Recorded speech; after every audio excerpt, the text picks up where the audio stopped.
Welcome guys, जे clone job channel में आपका बहुत बहुत स्वागत है। इस वीडियो में डिस्कस करने वाले हैं प्रैक्टिस क्वेश्चन। बहुत सारे स्टूडेंट कमेंट कर रहे थे सर प्रैक्टिस क्वेश्चन करवाइए। आपके जो एग्ज़ाम है बहुत जल्द आने वाले हैं। आपका जो फॉर्म भरेगा ना, आप जो प्री एग्ज़ाम है नर्सिंग का फार्मेसी का, वो आने वाले बहुत जल्द आ जाएंगे। वीडियो आपको मिल जाएगा, ठीक है। तो अभी फिलहाल आप प्रैक्टिस क्वेश्चन करते रहिए। अगर आपके अच्छे कमेंट आते हैं, अच्छे लाइक आते हैं, तो इस प्रकार के वीडियो आपको रोजाना मिलते रहेंगे, ठीक है ना। तो चलते, पहला क्वेश्चन है मछली के हृदय में कक्षकों की यानी कि चैम्बर की संख्या होती है। Number of chamber in the head of fish, बताइए। NCERT 11th का लिया हुआ क्वेश्चन है बायोलॉजी का। आपका जो क्लासिफिकेशन है वो जंतुओं का वर्गीकरण वहाँ से, ठीक है। बताइए 2 4 3 4 कंप्लीट। आई होप आपने वन ऑप्शन सेलेक्ट कर लिया होगा। इसका राइट ऑप्शन हो जाएगा हमारा 2, ठीक है। 2 होते, ठीक है ना। अब आपको पता है सिंगल भी किसी में होता है, 2 भी होता है, 3 भी होते हैं और 4 भी होते हैं। 4 इंसान में अपन में होते हैं, ठीक है ना। और 3 किस में होते हैं, जो रिप्टाइल होते हैं, जो रह कर ज़मीन पर चलते हैं, उसमें 3 होता है। आप देख लेना 11th की वो क्लासिफिकेशन वाली बुक, चैप्टर उसका है ना NCERT का, वो वाला बायोलॉजी का, ठीक है। क्लासिफिकेशन वाला चैप्टर, जो ज़मीन पर रह के चलते हैं उसमें 3 कक्ष होते हैं, बट एक अपवाद है, वो आपको याद रखना है, वो है मगरमच्छ, ठीक है ना। मगरमच्छ, इसमें 4 होते हैं, अपवाद है, रे का चलता है बट इसमें 4 होते हैं, जबकि ओदर में 3 होते हैं। क्लियर, तो ये चीज़ आपको याद रखनी है। अब चलते आगे, अगला क्वेश्चन है हमारा, थोड़ा सा एडजस्ट कर लेते हैं। उस गैस को पहचानिए जो बेकिंग सोडा को सिरके के साथ मिलाने पर मुक्त होती है। Identify the gas which is lubricate with baking soda mix with vinegar. यानी कि आपको उस गैस को पहचानना है, यानी कि आपको रिएक्शन याद रखनी है। जब बेकिंग सोडे को अम्ल के साथ मिलाया जाता है तो कौन सी गैस मुक्त होती है, ठीक है। बताइए, सिंपल, बेकिंग सोडा आपने जानते हो, Na2HCO3, बेकिंग सोडा NaHCO3 होता है ना, सोडियम हाइड्रोजन कार्बोनेट। तो ये बेकिंग सोडा जो है, इसको जब अम्ल के साथ मिलाया जाता है H2SO4, तो कौन सी गैस मुक्त होती है। ये रिएक्शन अगर आप कर सकते हो तो आप इसका इजीली आंसर दे सकते हो, बट ये सिंपल वे है, क्योंकि जो गैस मुक्त होती है ना, वो आग बुझाने वाली होती है, ठीक है। यानी कि अब कौन सी गैस आग बुझाती है, सिंपल CO2। यहाँ CH4 तो बुझाएगी नहीं, O2 भी नहीं बुझाती, SO2 भी नहीं बुझाती, तो CO2 इसका राइट ऑप्शन हो जाएगा, ठीक है। अब आपने देखा होगा बहुत सी जगह अग्निशामक वो जो सिलेंडर रहते हैं ना, इस प्रकार के सिलेंडर आपने पेट्रोल पंप पे देखे होंगे या फिर कई बैंकों में देखे होंगे। इस प्रकार के रेड कलर के आपने सिलेंडर देखे होंगे, जो कि आग को बुझाने में काम आते हैं। उनमें क्या होता है, नीचे जो है ना बेकिंग सोडा भरा होता है और ऊपर एक ट्यूब होती है, यहाँ पर अंदर ही छोटी सी, जिसमें अम्ल भरा होता है। अब जैसे कोई कहाँ पर भी आग लगती है तो अपन क्या करते हैं, ऊपर से एक यहाँ पर बटन होता है, की होते हैं, उसको प्रेस करते हैं तो ये अंदर की प्रक्रिया ब्रेक डाउन होकर अम्ल सारा इसमें मिल जाता है बेकिंग सोडे में, और CO2 गैस मुक्त हो जाती है और आग बुझ जाती है, सिंपल, ठीक है। तो ये इसमें रिएक्शन होता है और ये साइंस में लगी हुई है, ठीक है। बेकिंग सोडा नीचे होता है और अम्ल ऊपर भरा हुआ आता है, जैसे हम प्रेस करते हैं सारा अम्ल बेकिंग सोडे मिल जाता है, CO2 गैस मुक्त हो जाती है, आग बुझ जाती है, ठीक है। तो ये होता है। चलते आगे, CO2, ठीक है। अगला है हमारा, थोड़ा सा एडजस्ट कर लेते हैं।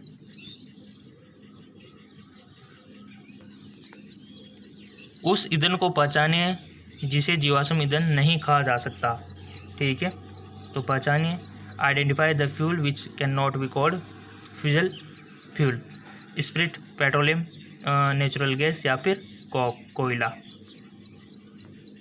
पहचान लो।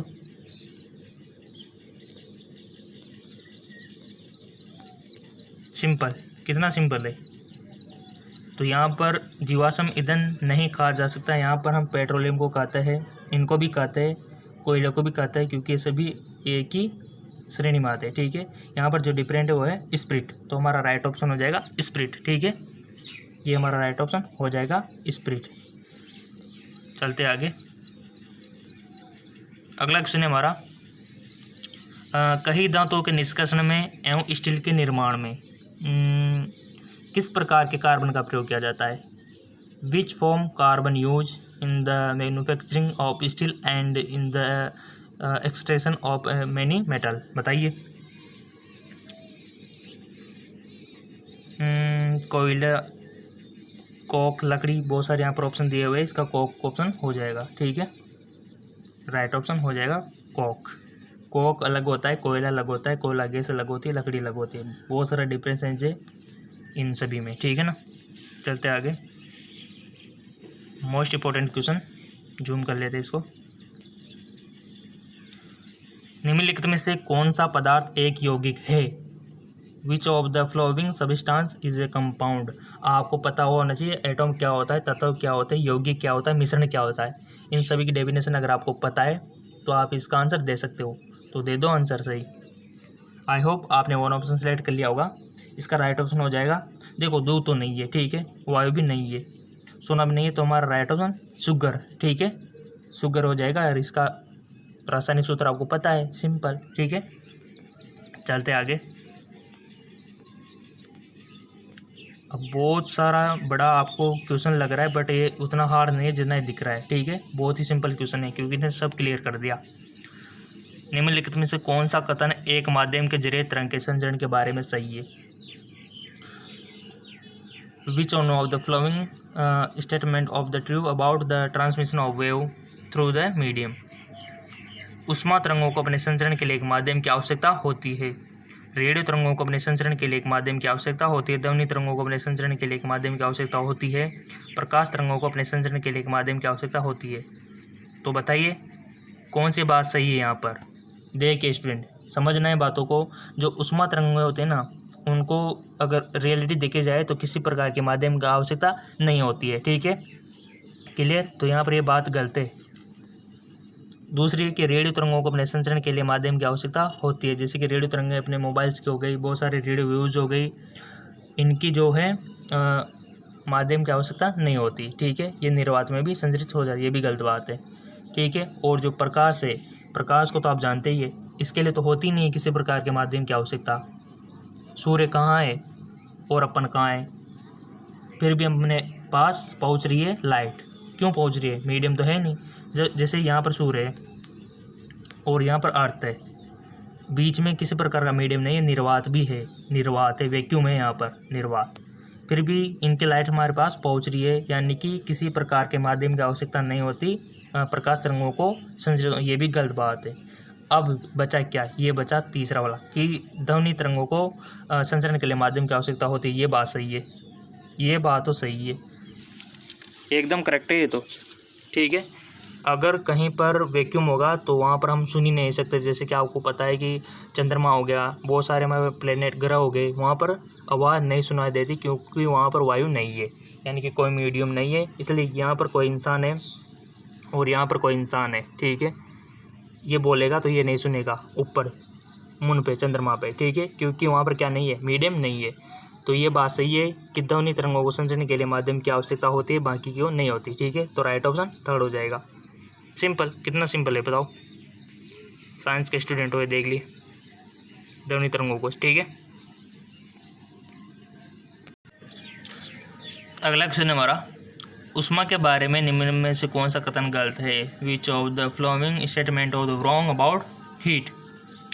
हीट के बारे में आपने 11th में पढ़ चुके हैं फिजिक्स में। ठीक है, तो बता दो राइट ऑप्शन क्या है? उष्मा सभी गर्म निकायों द्वारा विकिरण होती है। सही बात है, उष्मा गर्म निकायों से ठंडी निकायों में प्रवाह होती है। हमको गलत ढूंढना है। ठीक है, कौन सा कथन गलत है वो ढूंढना है। तो ये भी सही बात है, उष्मा हाई टेम्परेचर से, यानी कि हाई टेम्परेचर से लो टेम्परेचर की ओर प्रभावित होती है, फॉलो होती है। ये भी सही बात है। उष्मा जो है उच्च दाब से निम्न दाब की ओर प्रभाव करती है, हाई प्रेशर से लो प्रेशर की ओर। ये बात गलत है। ठीक है, तो हमारा राइट ऑप्शन क्या हो जाएगा? डी। तो इस प्रकार आप भी दे सकते हो। ठीक है, अगर आपने पढ़ा होगा 11th में। ठीक है ना, नहीं पढ़ा तो जाके देख सकते हो। चलते आगे, अगला क्वेश्चन है हमारा, निम्नलिखित में से कौन सा कथन जो है थर्मोसेटिंग प्लास्टिक के गुणधर्म को उल्लेखित करता है? थर्मोसेटिंग प्लास्टिक को। ठीक है, which of the following statement refer to the property of thermosetting plastic. इसमें एक्रोस लिंक संरचना होती है, यह उष्मा का एक अच्छा सुचालक होता है, ये तो नहीं है, ठीक है। एथिलीन जो हमारा थर्मोसेटिंग प्लास्टिक का उदाहरण ना, ये भी गलत है। इसे आसानी से डाला जा सकता है ना, बिल्कुल नहीं। यहाँ पर जो इनके गुणधर्म को उल्लेखित करता है वो है इसमें एक्रोस संरचना लिंक होती है, ठीक है, फर्स्ट वाला करेक्ट ऑप्शन हो जाएगा। और ये देखो कहीं से भी क्वेश्चन आ सकता है। थर्मोसेटिंग प्लास्टिक आप कक्षा 8 में पढ़ चुके हैं, ठीक है। चलते आगे।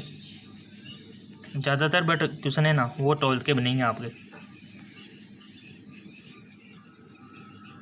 अगला क्वेश्चन हमारा कि विच of the following statement is wrong about LED. LED के बारे में गलत कथन कौन सा है। एलईडी जो बल्ब होता है देखा होगा ना आपने, रंगे बिरंगे, इनके बारे में गलत बात कौन सी है, ठीक है।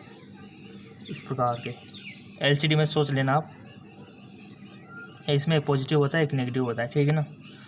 तो यहाँ पर उनका जीवन दीर्घ होता है, वे तंतु लैंपों की तुलना महंगे होते हैं, कम विद्युत खर्च करते हैं, वे विभिन्न रंगों में उपलब्ध नहीं होते। तो यहाँ पर कौन सा गलत कथन है। देखिए इनका जीवन दीर्घ होता है, लॉन्ग लाइफ होते हैं, ये भी सही बात है, ठीक है। और यहाँ पर दिया हुआ कि लैंपों की तुलना महंगे होते हैं, ये भी सही बात है। विद्युत की खपत करते हैं, ये भी सही बात है। और यहाँ पर ये विभिन्न रंगों में उपलब्ध नहीं होते, ये गलत बात है। तो यहाँ पर गलत कथन क्या है, यही है। तो बता दो राइट ऑप्शन क्या है, यही हो जाएगा, ठीक है। विभिन्न रंगों में उपलब्ध होते हैं, ये सही बात है। रेड लो, ग्रीन लो, ब्लैक वाइट सब मिलेगा आपको, ठीक है ना। सॉरी, यहाँ पर अब देख सकते हो आप, ये हमारा राइट ऑप्शन हो जाएगा क्योंकि विभिन्न रंगों में ये उपलब्ध होती है, बट यहाँ पर दिया गया है कि नहीं होती, ठीक है ना। चलते आगे, क्वेश्चन को समझना है, उसके बाद आंसर देना है।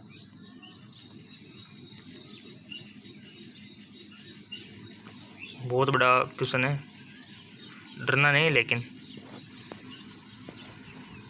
निम्नलिखित में से कौन सा कथन इस चीज का सही रूप से वर्णन करता है। Which of the following statement currently reserve species. यहाँ पर दिए हुए 4 ऑप्शन, इसको आप पढ़ सकते हो। अगर मैं पढ़ूँगा तो बहुत टाइम लगेगा, अभी स्क्रीनशॉट ले सकते हो चाहे तो आप इसका, ठीक है ना। सो इसका राइट ऑप्शन हो जाएगा ना सी, ठीक है। इसका राइट ऑप्शन सी हो जाएगा। करीब से संबंधित जीवों का एक समूह जो कि एक दूसरे से बहुत समान होते हैं, आमतौर पर संकरण करने में उपजाऊ संतान सक्षम होते हैं, ठीक है। चलते आगे, इसका तो आंसर दे दो आप। निम्नलिखित में से कौन सा तरल पदार्थ कांच को गला देता है। कांच को गला देता है। Which of the flowing liquid dissolve glass. आंसू जल, नो। सांद्रित हाइड्रोक्लोरिक अम्ल, दिमाग लगाइए, या फिर सांद्रिक सल्फ्यूरिक अम्ल, या फिर हाइड्रोफ्लोरिक अम्ल। बता दो स्टूडेंट राइट ऑप्शन।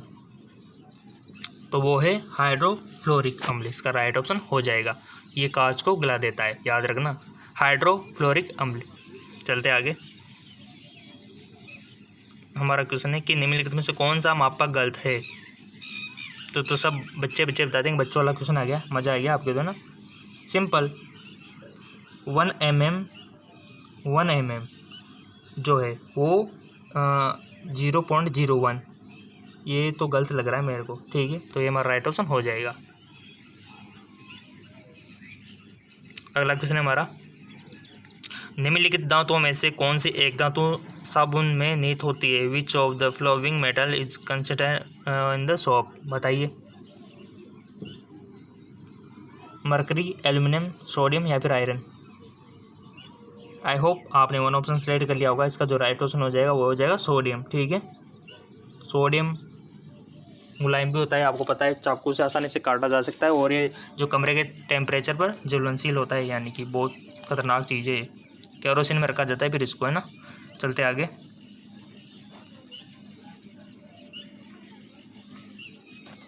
अगला क्वेश्चन हमारा कि निम्नलिखित में से कौन सी सामग्री मिश्र धातु नहीं है। लगाइए दिमाग अपना। विच of the flowing material is not alloy. पीतल, स्टेनलेस स्टील, या फिर क्रोमियम, या फिर अल्निनो। आई होप आपने 1 ऑप्शन सेलेक्ट कर लिया होगा।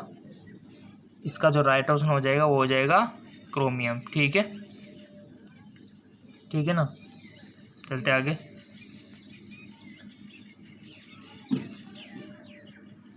निम्नलिखित गैसों में से कौन सी एक गैस रक्त में मौजूद नहीं होती?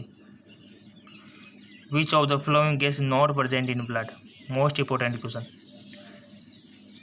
Most important question. इसका आंसर दे दो आप, साइंस के स्टूडेंट हो।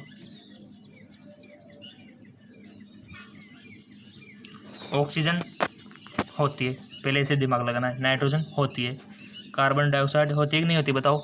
होती है, सब जानते हैं, क्योंकि हमारे जो लंग्स में जो गैस आती है वापस बॉडी से सिमट के, कौन सी आती है? CO2 आती है, जिसको हम बाहर निकाल देते हैं और ऑक्सीजन हम ले लेते हैं, ये भी सही है। कार्बन मोनोऑक्साइड ये नहीं होती, अगर ये हो गई तो समझो डेथ, ठीक है, क्योंकि आपको पता है कि हीमोग्लोबिन के साथ ये कंबाइन होके कार्बन मोनोऑक्साइड जहर बना देती है, ठीक है, तो ये नहीं होती है। तो हमारा राइट ऑप्शन हो जाएगा कार्बन मोनोऑक्साइड, ठीक है, ये नहीं होती है, करेक्ट। तो ये हमारा करेक्ट ऑप्शन हो जाएगा, ठीक है। इस प्रकार दिमाग आपको लगा लेना है। अब ये हमारा 15 होगा, चलो 20 तक ही कर लेते हैं अपन। अगला है हमारा, निम्नलिखित में से कौन सा ईंधन जलाने पर सबसे अधिक वायु प्रदूषण का कारण होता है? बताओ। Which of the following fuel which cause of the maximum pollution when burn? बता दो यार इसका तो आंसर। आई होप आपने वाला ऑप्शन सिलेक्ट कर लिया होगा। इसका राइट ऑप्शन हो जाएगा हाँ, ड्राइड काउ, गाय का गोबर, ठीक है, ये करता है प्रदूषण, ठीक है। सिंपल क्वेश्चन है, कोई ये नहीं है, डायरेक्ट क्वेश्चन है। अगला क्वेश्चन है, निम्नलिखित में से कौन सा एक परमाणु में सबसे बड़ा आकार वाला होता है? Which of the flowing has the largest size in atom?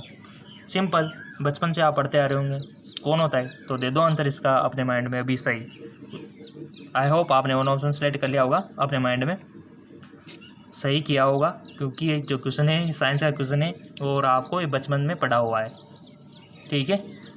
तो राइट ऑप्शन हो जाएगा न्यूक्लियस, ठीक है, ये होता है सबसे बड़ा सेंटर में, इसके चारों ओर इलेक्ट्रॉन चक्कर लगाते हैं, ठीक है। तो ये तो एटम के बारे में नॉलेज आपको पता होगी तो कर सकते हो, नाभिक में, ठीक है, न्यूक्लियस। अगला क्वेश्चन है हमारा, निम्नलिखित में से कौन से एक धातु है? ओहो, विच of the following is metal? Green water, यहाँ पे मिल्क और मैग्नीशियम, देखिए ये तो नहीं है। मिल्क और मैग्नीशियम तो हम पीते एंटासिड के रूप में, एंटा एसिड, जब एसिडिटी हो जाती है अभी इसको दिया जाता है, ठीक है। नील कचर भी नहीं है। किक सिल्वर है, सिल्वर से याद रख लेना कि ये धातु है, ठीक है। तो किक सिल्वर हमारा राइट ऑप्शन हो जाएगा, ठीक है। चलते आगे,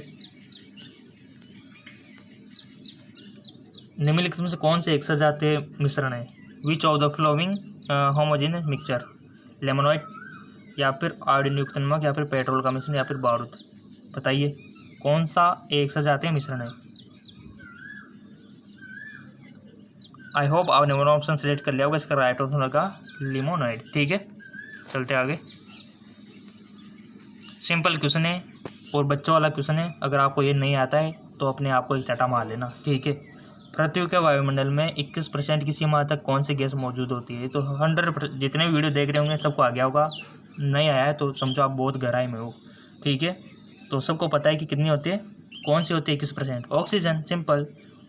और नाइट्रोजन कितना होता है? 78, ठीक है। और बाकी के 0.01 CO2 अदर गैसें होती है, ठीक है। तो ये सब क्लियर है, सिंपल है। और यहाँ पर जो हम क्वेश्चन बहुत से हार्ड भी देखने को मिले और ईजी भी, ठीक है। तो इसी प्रकार के क्वेश्चन आने वाले हैं, ठीक है। सभी नहीं आएंगे, कुछ हार्ड भी आएंगे 12th लेवल के, ये 11th के ज़्यादातर, ठीक है। तो 11th से कैसे क्वेश्चन बनते हैं वो आपने यहाँ पर जान लिया है। नेक्स्ट वीडियो अगर लाइक अच्छे आए, कमेंट अच्छे आए तो नेक्स्ट वीडियो भी कल आपको मिल जाएगा, डोंट वरी, ठीक है। और कोई भी डाउट हो तो आप कमेंट कर सकते हो, आपके हर कमेंट का जवाब आपको मिलेगा, ठीक है। तो कर दीजिए कमेंट, कोई भी डाउट हो तो।